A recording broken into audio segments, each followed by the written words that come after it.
ভাঙড়ের এই গন্ডগোলের ঘটনায় ইতিমধ্যেই মোট 9 জনকে গ্রেফতার করেছে পুলিশ, যাদের মধ্যে উত্তর কাশীপুর থানার পুলিশ মোট 8 জনকে গ্রেফতার করেছে, যাদের বিরুদ্ধে কিন্তু একেবারে সম্প্রীতি নষ্ট করা থেকে শুরু করে খুনের চেষ্টা, পুলিশকে মারধর, সরকারি কাজে বাধা দান, পুলিশের যে জিপে আগুন জিপে ভাঙচুর, পুলিশের গাড়িতে আগুন লাগানো, অর্থাৎ কিনা সরকারি সম্পত্তি নষ্টি সহ একাধিক ধারায় মামলা রুজু করেছে কাশীপুর থানার পুলিশ। ধৃতদেরকে আজ আদালতে তোলা হচ্ছে। যে চিত্র দেখা যাচ্ছে যে ইতিমধ্যেই বেশ কয়েকজনকে আদালতের উদ্দেশ্যে নিয়ে যাওয়া হচ্ছে।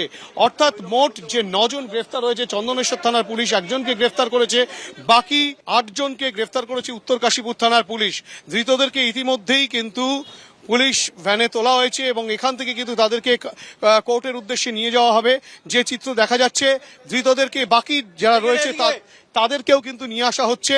ধৃতদের বিরুদ্ধে একাধিক জামিন অযোগ্য ধারায় মামলা রুজু হয়েছে। খুনের চেষ্টা, সরকারি সম্পত্তি নষ্ট, সম্প্রীতি নষ্ট করা, এবং শুধু তাই নয়, এর পাশাপাশি কিন্তু যেটা অভিযোগ উঠে আসছে যে রীতিমতো সরকারি সম্পত্তি নষ্ট করা, পুলিশকে মারধর, সরকারি কাজে বাধা দান সহ একাধিক জামিন অযোগ্য ধারায় পুলিশ মামলা রুজু করেছে। ধৃতদেরকে আদালতে তোলা হচ্ছে।